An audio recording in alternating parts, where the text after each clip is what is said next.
I woke up on my couch this morning, and the first thing I noticed was the piercing headache that comes from a horrible hangover.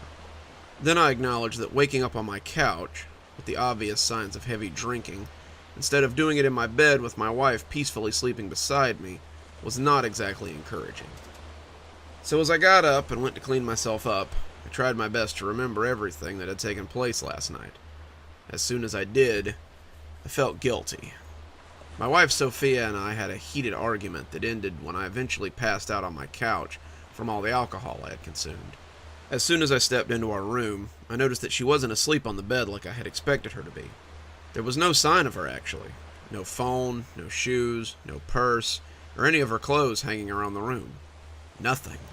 Figured that maybe I had woke up too late and thought she had simply went out to grab lunch with friends. This theory was quickly buried when I checked the time on my phone. It was 9:20 a.m. This shook me up quite a bit. I didn't know where she was or what she was doing at this hour after drunkenly telling her the most insulting and degrading things I could think of. Do you see where this is going? She could have spent the night revenge fucking some random loser for all I know. At that moment, I wanted nothing more than to hug her and apologize for all the horrible things I had said to her. The guilt I was feeling was only worsened when I noticed her profile picture was missing from my contacts app, meaning she either removed it or had blocked me. The latter seemed like the most likely of the two options, as ever since we met, she had always kept the same picture of her and her twin sister Cassie. I figure I needed to clear my head before doing anything stupid, so I decided to step into the bathroom and take a shower. As soon as I did, I let out a huge sigh of relief when I saw a sticky note attached to the mirror. Hey Alex, I'm really sorry about last night. I know I was acting like a total maniac and provoked you into saying things you didn't mean. I want you to know that I'm not mad at you and that nothing is wrong. I just went out to the beach to take a walk on the shore. I would have told you all this in person, but it seemed you were pretty passed out and I didn't want to wake you up. Anyway, I'll be back soon. Love you. I smiled as I picked up the note and read it. I couldn't help but think, though, that despite this obvious sign that it was just me overthinking the whole situation, something still felt wrong. I brushed it off and proceeded to take a nice, long, hot shower. Felt a lot better as soon as I stepped out. My hangover was improved significantly, and the stabbing sense of guiltiness was almost gone. I got dressed and quickly tried to call Sophia, but it went straight to voicemail. This just made that lingering sense of worry suddenly reawaken itself.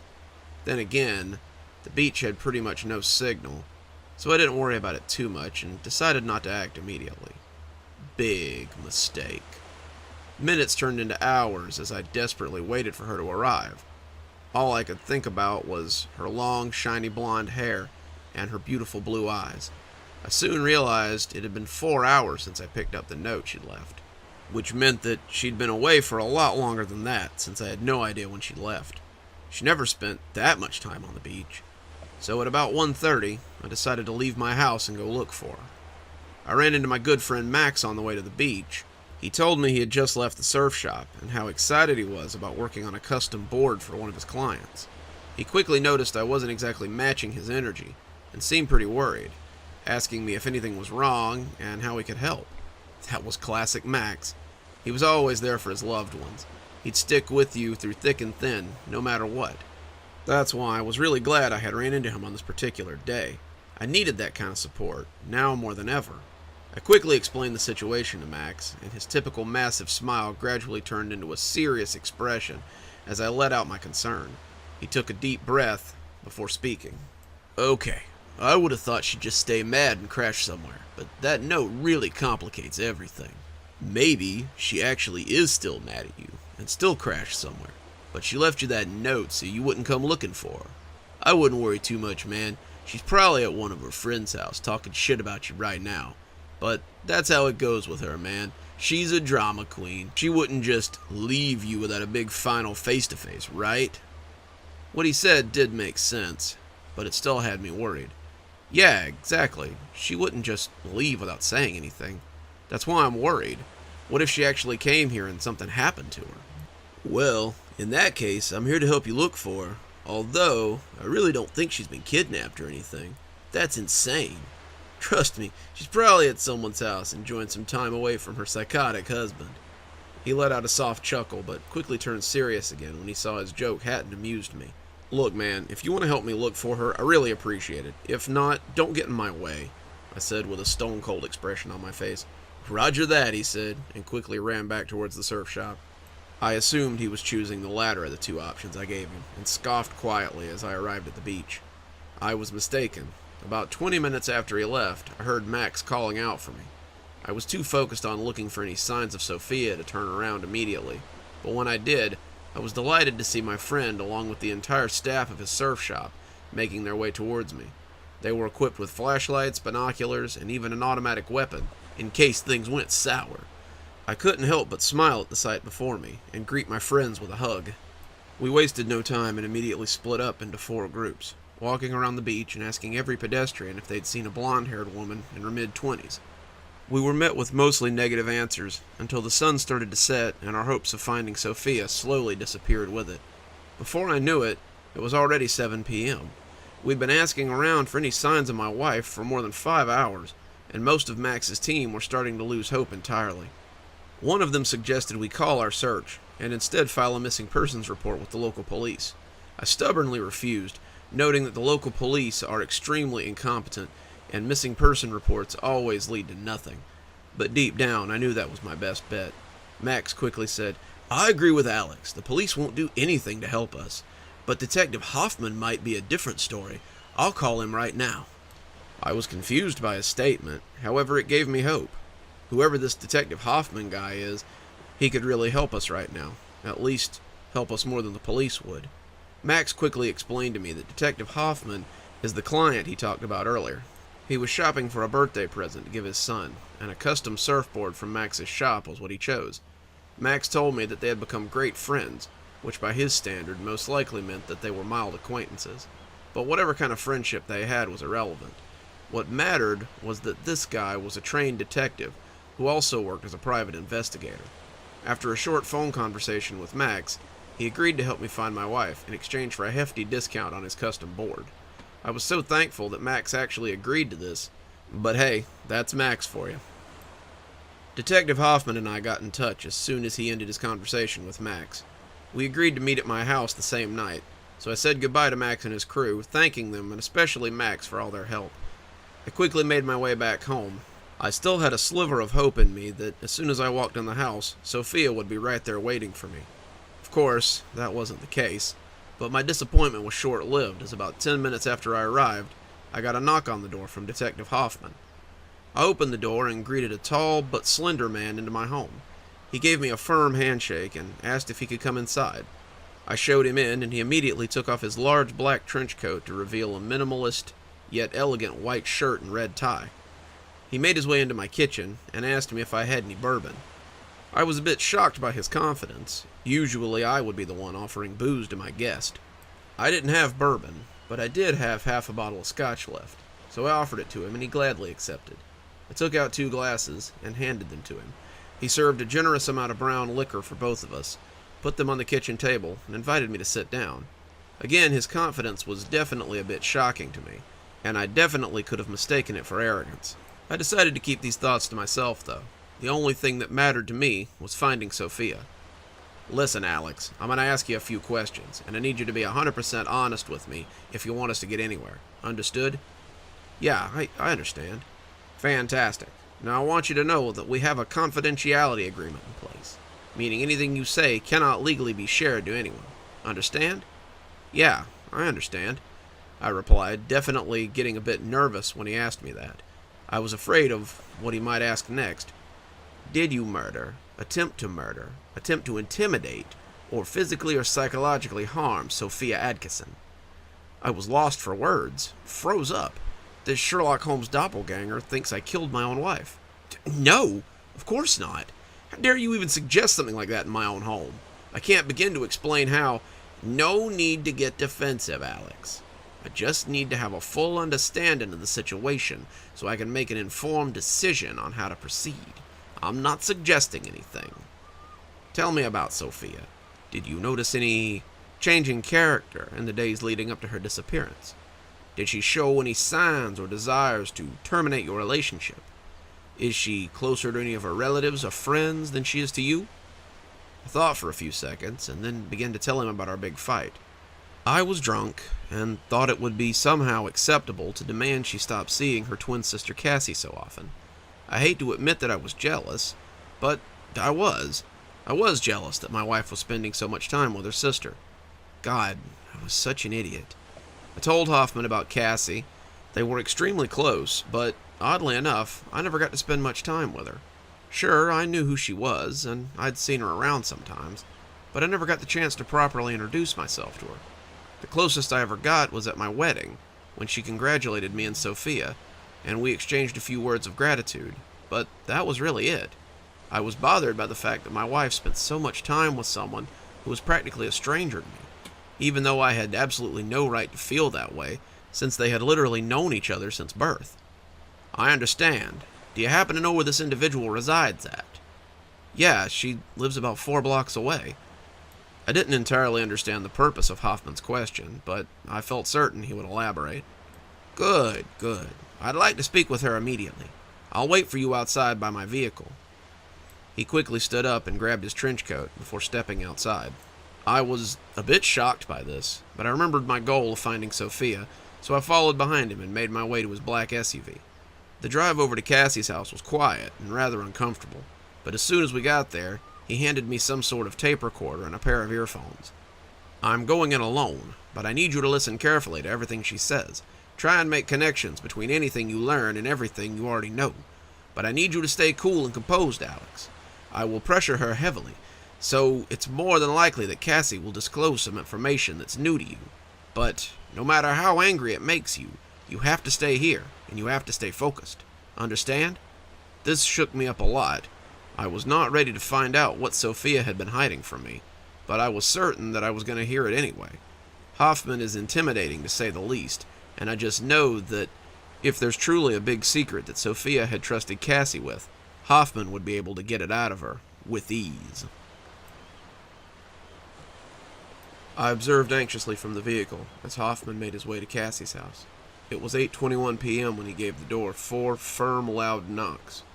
He was about to knock for a 5th time when a short, blonde-haired woman greeted him with a confused expression on her face.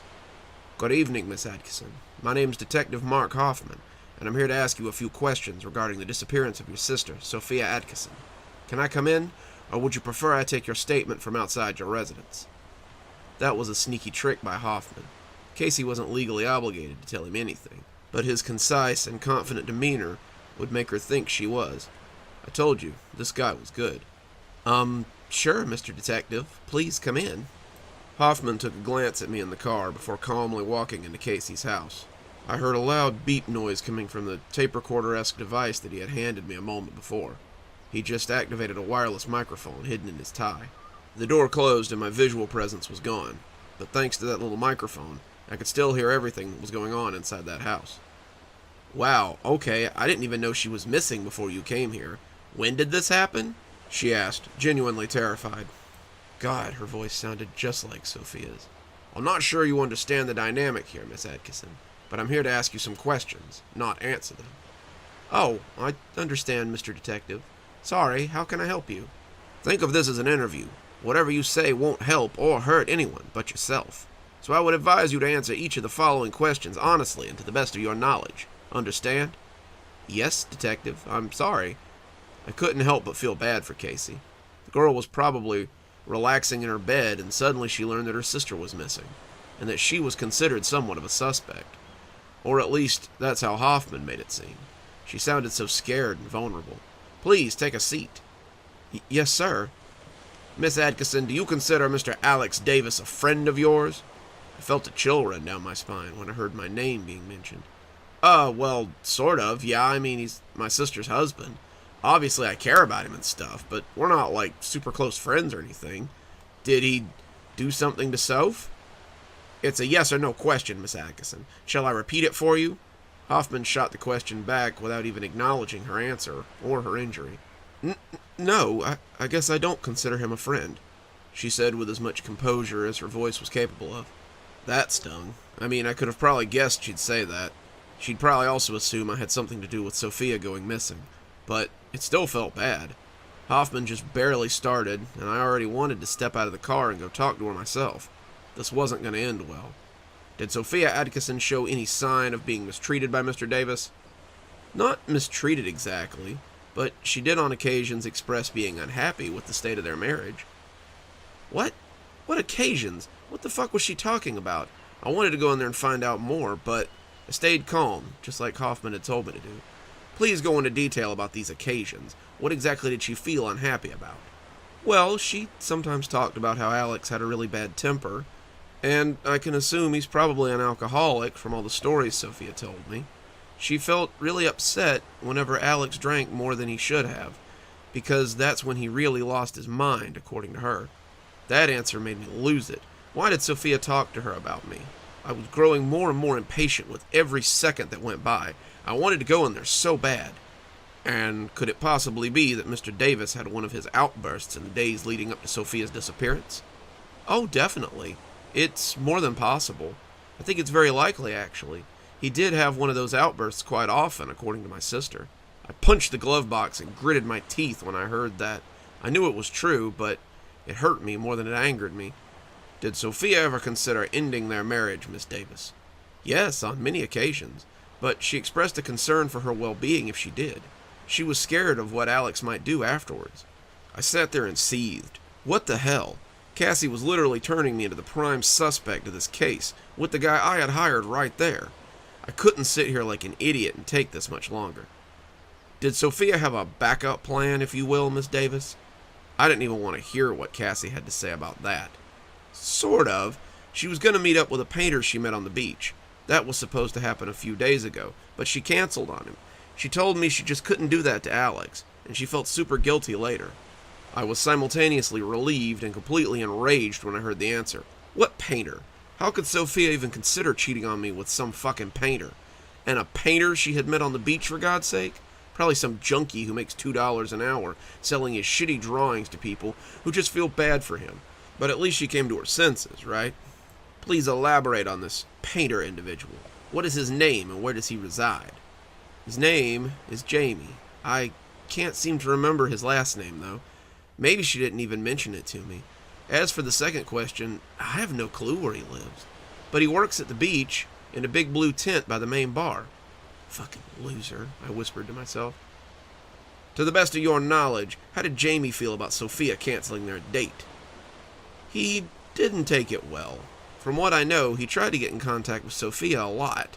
She even blocked his number and started calling him from a different phone. It got really bad, so bad that Sophia had to change her number to avoid him. She lost all of her contacts because of this. Oh, that explained the whole missing profile picture thing. I wasn't sure how to feel. And did he try to contact Sophia in person? Maybe show up at her house on occasions? I don't know, but it wouldn't shock me if he did. And could a face-to-face confrontation between the two of them have led to Jamie harming Sophia in any way? Gosh, maybe. Yeah, I didn't think of that. Oh my God. Casey sounded worried when she said that. I should have been worried too in hindsight, but then and there I felt like I was losing my damn mind. I wanted to have a chat with this Jamie guy, maybe even stab him to death and throw his body in the ocean. That's all I've got for you, Miss Atkinson. Thank you very much for your time. No problem, Detective. Let me know if there's anything else I can do to help. It sounded like Hoffman was making his way out of Casey's house, and sure enough, I saw him walk out with a blank expression on his face and start to walk towards me in the car. He stepped back in and began to drive back to my house, without saying a word. It was now 9:08 p.m. When we arrived, he gestured for me to unlock the door, and as soon as I did, he walked inside, no hesitation, and made his way to my kitchen to pick up a still full glass of whiskey and down it in one gulp. I'm really nervous about this Jamie guy. He gives me the heebie-jeebies. That was the most informal thing Hoffman had ever done and said since I met him. I quickly snapped back to my senses and replied, "Yeah, Detective, I feel the same way. I want to kill that guy right now." "Don't worry, I do too. I would go over and question him right now, but it's late, and I imagine he's probably gone. First thing tomorrow, I'll pay him a visit in his little tent." It seemed the alcohol had really loosened Hoffman up. I thanked him for his help and wished him a good night. He then firmly shook my hand and handed me his business card. I realized I didn't even have his number yet. and I had contacted him through Max's phone. But that issue was now resolved. He made his way out of my house. Thanks for the drink, by the way. Take care of yourself, Alex. I'll see you tomorrow. Then he stepped into his car and was gone. Wow, a cop drinking and driving. I never thought I'd see that. I waved him goodbye and closed the door. I immediately collapsed onto the couch and started crying in a rage. Whoever this Jamie guy was, and whatever he looked like, I was gonna fuck him up. In the middle of my breakdown, I decided to call Max. He almost instantly picked up, and we shared a short but meaningful conversation. Hey bro, how'd it go with Hoffman? Man, that guy is a complete badass, isn't he? I imagine you already figured that out, though. Did you figure out what happened to Soph? His demeanor did a complete 180 when he heard I was still weeping with tears of rage. Oh shit, I heard him whisper, his tone terrified. I told him about Hoffman's chat with Casey, and especially about Jamie the painter. Dude, I know that guy. He bought a few beanies and ball caps from my shop before. His tone was uncharacteristically enraged for Max. What does he look like? I desperately asked. Not gonna look great after these fists get their hands on him, buddy. I urged Max not to do anything. Hoffman was gonna go question him first thing in the morning, and that was final. Max sounded a little disappointed at me denying him the opportunity to beat Jamie's ass. But he was smart about it. He promised not to do anything directly, but he did say that he and his staff were going to keep an eye out for him. I didn't contest that, as I figured a few extra pairs of eyes couldn't hurt. I thanked him before hanging up, downing the glass of whiskey Hoffman had served me a few hours ago, and passing out on the couch. I woke up to the sound of my phone ringing. It was a text from an unknown number. Good morning, Alex. It's Detective Hoffman. I have many things to share with you, but one is definitely more urgent than the rest. Please listen to the following audio files. The text had a 6-minute audio file attached, so I curiously grabbed a pair of earphones and started to listen. It seemed that Hoffman was interrogating someone. Mr. Jamie Watkins? Mr. Tall, angry British guy? I guessed that the last bit was Jamie's voice. Good morning, Mr. Watkins. My name is Detective Mark Hoffman, and I'm here to ask you a few questions regarding the disappearance of Sophia Adkisson. I could hear a light scoff coming from Jamie. Then he stayed silent for a few seconds before speaking again. I have no idea what you're talking about, Detective. Frankly, Mr. Watkins, I know that's not true. So I'm going to remind you that if you choose to lie again during this statement, you can and will be charged with misleading an investigation. Hoffman sounded like he was losing his cool a little bit, which was definitely out of character for him. And frankly, Mr. Detective, I'm not obliged to tell you anything. So I think I would rather have you stop wasting my time and stop drawing attention away from my work. Can't you see I'm working on a new piece here? God, you cops are such a pain in the ass. You are correct, Mr. Watkins. You are obliged to tell me nothing, though it may be in your best interest to tell me what you know. Hoffman angrily replied, and I could hear the sound of a handgun being rustled against his belt. He probably flashed the gun at Jamie in an attempt to intimidate him. I learned it clearly didn't work as soon as Jamie spoke again. Wow, yeah, that gives me even less reason to want to talk to you, and more reason to ask you to leave.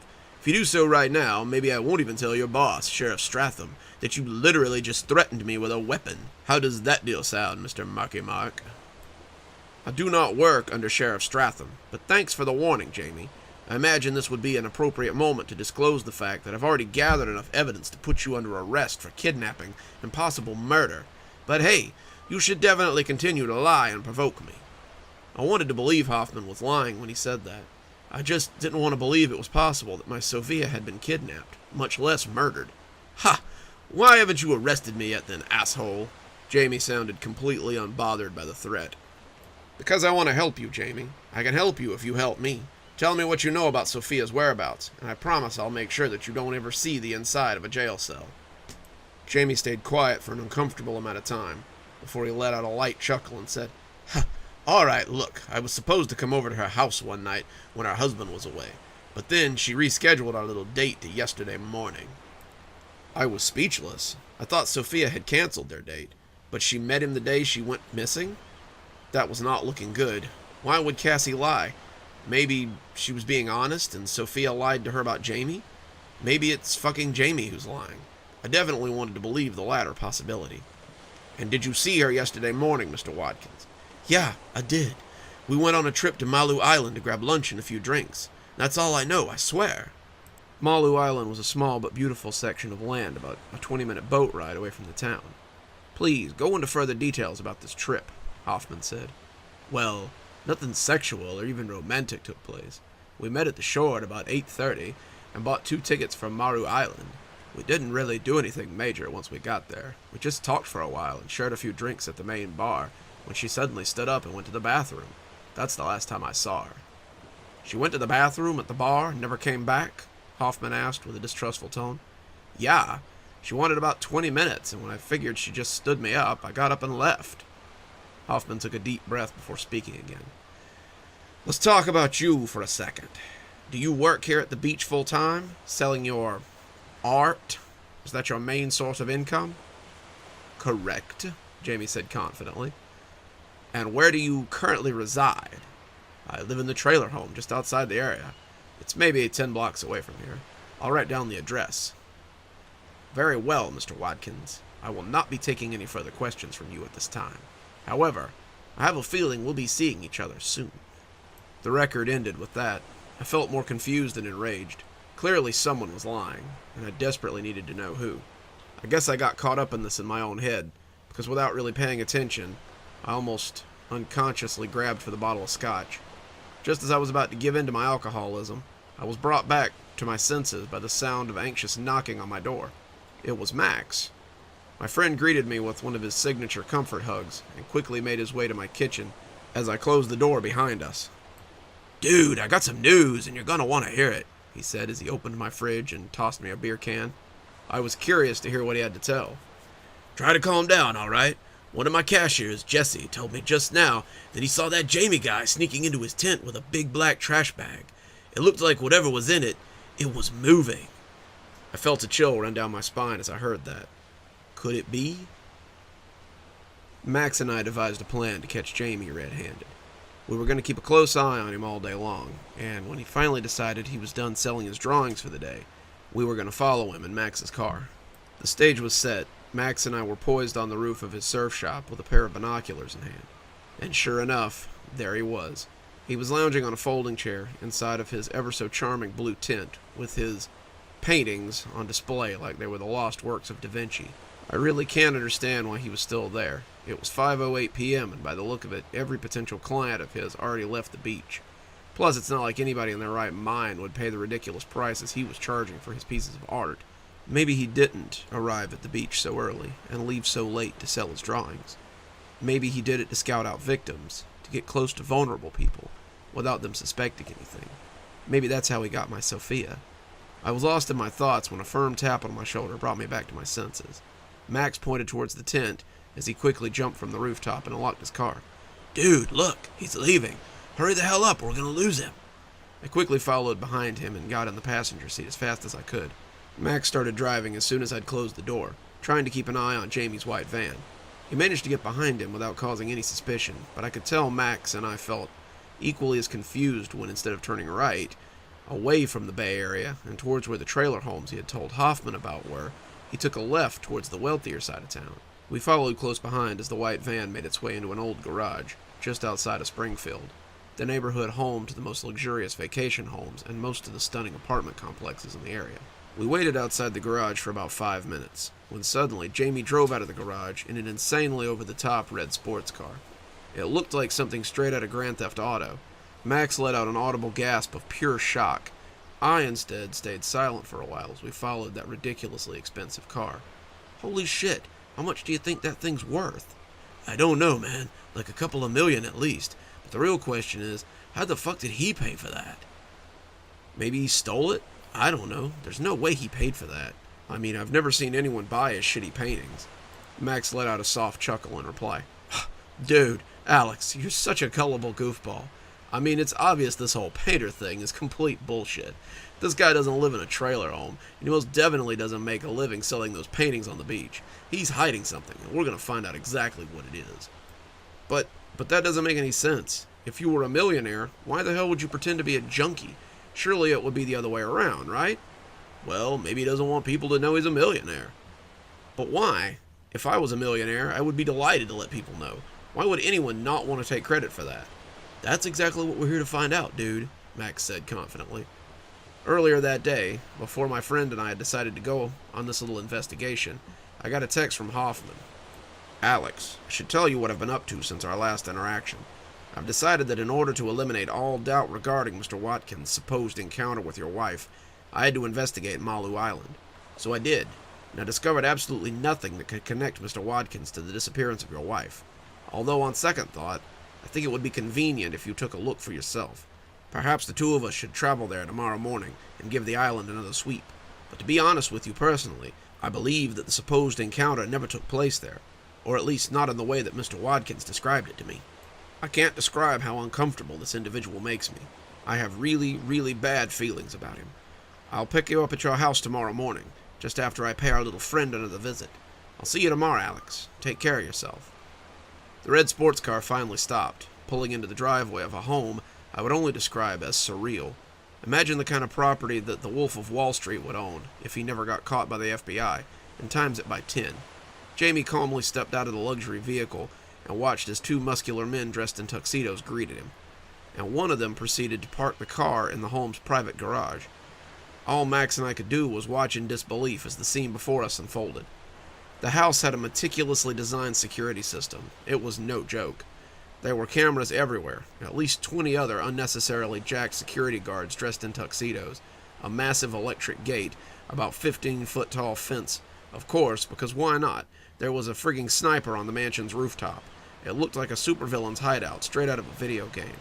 After analyzing our situation, Max and I quickly figured out that our options were quite limited. We only had two, actually. Plan A, go home, or Plan B, die. Since we're not completely out of our minds, we decided to choose the first option and leave the investigation work to a professional, like our friend Detective Mark Hoffman, for example. We drove back to the surf shop and said our goodbyes for the day, with a bittersweet feeling. We basically had no progress, and we had made nothing towards finding Sophia.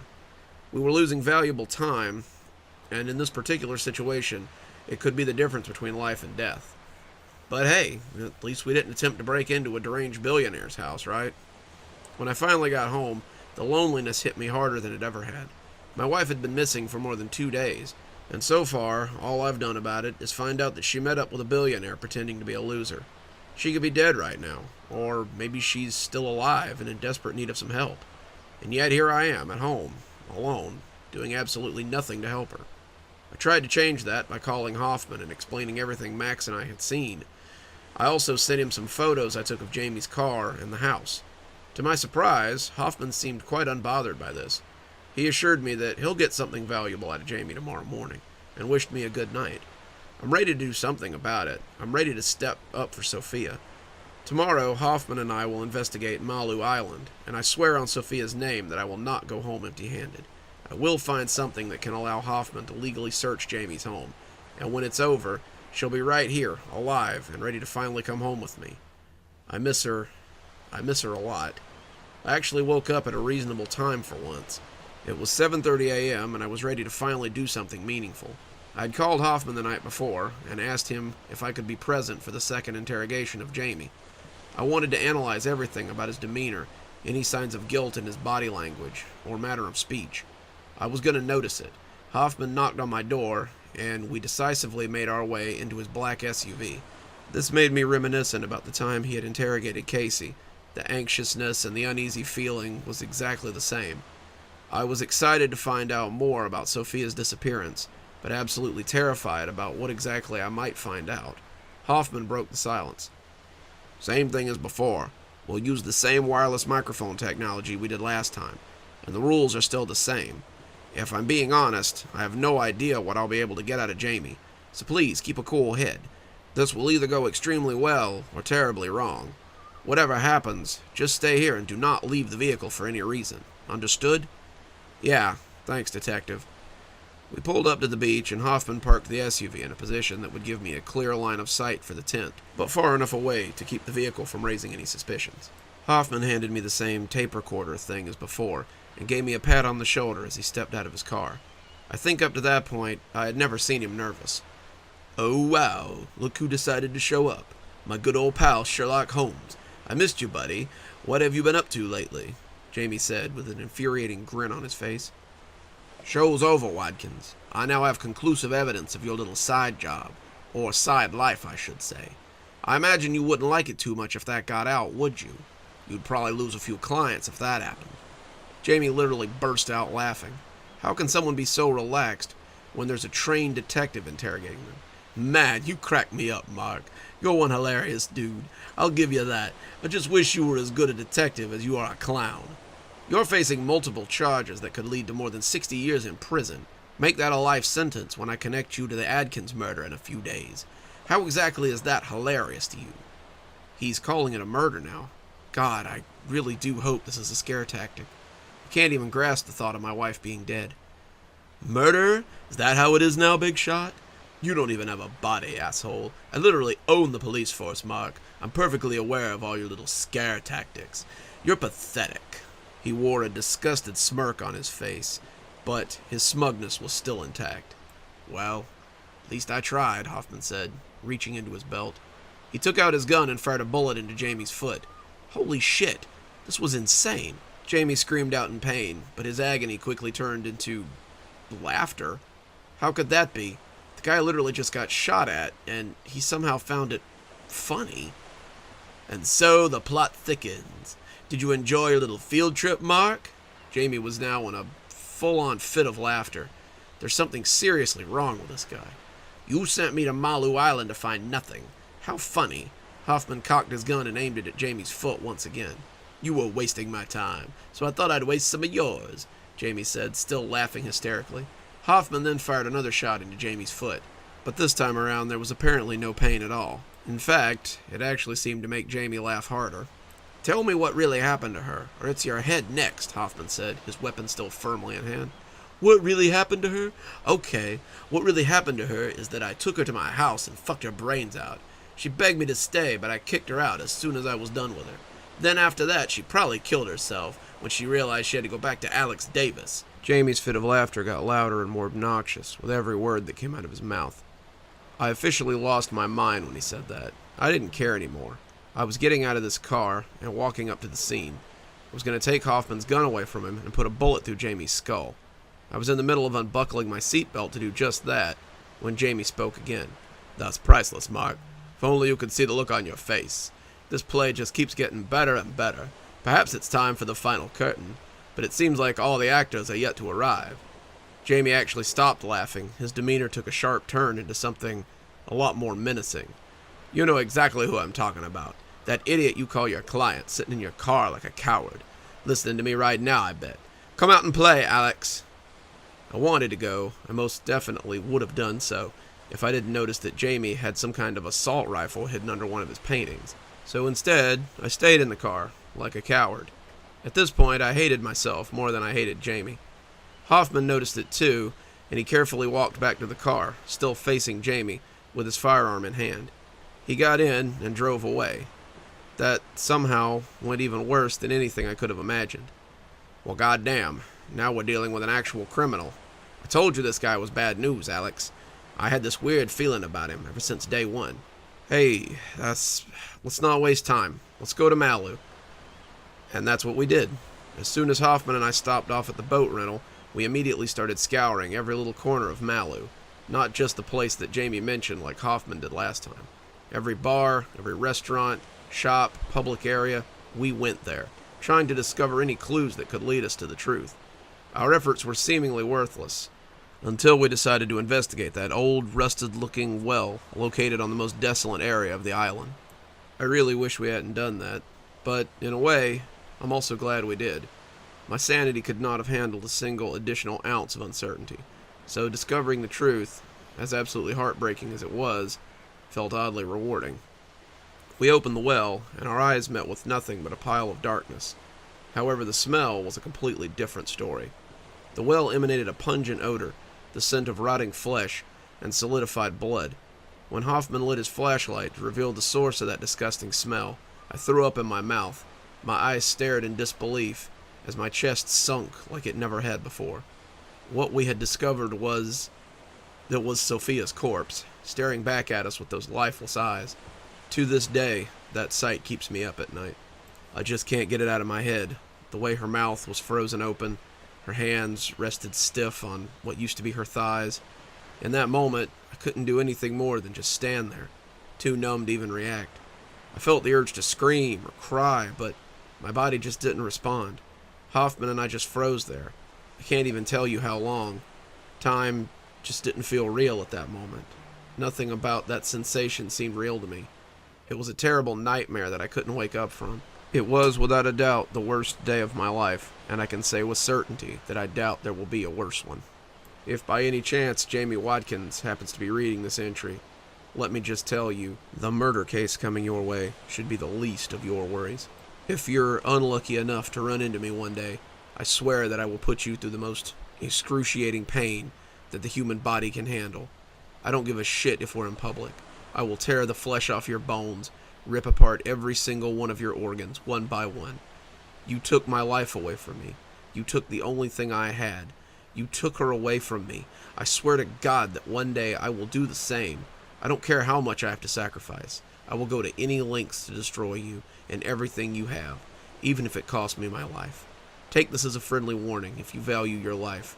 The best thing you can do is just plead guilty and hide in a prison cell like the dirty rat you are for the rest of your miserable existence. But even that won't help you. I'll find you, and I will make you pay for what you did to me. It's been a year since the events of my last entry took place. This time has been very uneventful, but there's still some important things that perhaps I should share. Jamie Watkins got acquitted of first-degree murder. I don't even care anymore. I could see it coming from a mile away. We didn't have any DNA or any piece of real evidence, just the audio recording from Hoffman's interrogation, and those got easily shut down. Since there were no witnesses of the interrogation besides me and Hoffman, the judge didn't even allow us to play it for the jury. And even if he did allow it, Hoffman literally shot Jamie twice during the interrogation, so it would have done more harm than good anyway. Again, I don't care anymore. I learned the hard way that enough money can get you out of damn near anything. I distanced myself from almost every person in my life who was there for the nightmare. I only really stayed in touch with two people, Max and Cassie. Max is my best friend, and he's been incredibly supportive through all this, always there when I need someone to listen to my drunken rants. And Cassie, well, I get the feeling that I like her a lot more than she likes me. I've stopped by her house quite a few times, and although she always allows me to come inside, she definitely seems very uncomfortable around me. But for some reason, this doesn't really bother me. I feel safe when I'm around her. It's a feeling that I can't replace with anyone else. When I talk to her, I feel like Sophia's the one listening to me. Her facial expressions, her body language, her smile, even her scent just makes me feel at home. I suppose it makes sense, since she's my wife's twin sister, but there's still something special about Cassie that I can't really explain. Max has been trying his best to keep me away from her. He says she's preventing me from moving on. He also told me that I'm not trying to replace one twin with another, and that it's disgusting that I would even think of it. I think he's right. I know I have to do something about it. It isn't right, and it isn't fair to Cassie. Max told me about a friend of his, a middle-aged lady who used to work as a cashier. Her name is Monica. She quit a few months ago in order to set up her own spiritual shop, and apparently it's been a huge success. Clients are always satisfied, and she seems to magically get rid of people's problems. Just what I need. I decided to give it a try because, why not? It was going to be expensive for sure, but I figured it's better to spend my money on something that could help me, instead of buying nothing but pre-made food and whiskey. I drove there at night. Usually I'd be playing some music, but ever since the whole thing happened, I can't seem to enjoy anything anymore. Every song I used to listen to reminds me of her. Same with every movie and every show. Hopefully this Monica person can help me live a normal life again. Although I do have some serious doubts. Most places that sell spiritual items end up being a complete scam, at least from my experience. Hopefully this changes my mind. I arrived at the shop about 15 minutes after I left my house. Monica greeted me at the door and invited me inside. "You must be Max's friend, Alex, right?" she said with a big smile. "Yeah, that's me. I don't really know why I'm here exactly. There's something seriously wrong with me, so I'm hoping you could help me fix it." "Yes, Alex. Max told me all about you. I'm going to examine you, if that's okay. Please, take a seat." Examine me? What does she mean by that? I probably would have asked her to explain this examination of hers, but I really wasn't in the mood, and I didn't want to cause a scene. So I did exactly as she told me and sat down on the old brown armchair accommodated behind the counter. She then placed some sort of stone on my forehead, gently holding it still in her cold hand. After a few seconds, she removed her hand with the stone still in it, and just stayed quiet for a while. It was maybe close to a full minute before she spoke again. "You're broken. Something really traumatic happened, and you simply haven't been able to get over it. You're lost. You feel like you need to replace something that you've lost. But in reality, you don't know what you want. Give me a few minutes, please." Yeah, well, no shit. I think I already knew that, Monica. So far, this isn't quite worth the $500 fee she's charging me. Or that's what I thought, at least. She stepped into the back room of her shop, and shortly after, came out with a melting pot and a few plastic bags with powdered materials that seemed similar to cooking condiments, although I knew they were obviously not as they appeared to be. She then took the stone she had previously placed on my forehead and started to melt it. It was actually a soul crystal, as she called it. She started carefully measuring out and incorporating the powders into a hot goo. She kept on adding and mixing for about 5 minutes until she finally acknowledged me. She asked me to come closer as she did so. Without any warning, she took my hand and pinched my finger with a small needle she had, and as soon as a drop of blood splashed into the mixture, she spoke again. She softly whispered in a kind of pseudo-Latin, with her eyes closed, and then poured out the hot mixture onto a steel compass to create the needle. I hadn't understood the words, but what really caught my eye was the compass. Why did it need my blood? And why didn't she tell me anything before doing that? Monica handed it to me and briefly explained its function. "This is what we call a soul compass. Follow the needle, and it will lead you to the thing you desire most, above anything else. Maybe finding what you truly need can help you handle your grief a little better. If not, I'm always here to help." I thanked her and left. This got me really curious, so I decided to follow the needle until it stopped moving. It led me to Cassie's house. Don't panic, I thought to myself. Maybe it's leading me to something inside of Cassie's house, not Cassie herself. I don't know why, but I thought it'd be a great idea if I waited for her to leave her house so I could take a look around. Why do I keep putting myself in dangerous situations? Maybe that's why I so often see things I'm not supposed to see. At about 8 p.m., a little over an hour after I got there, I saw her leaving her house all dressed up for a night out on the town.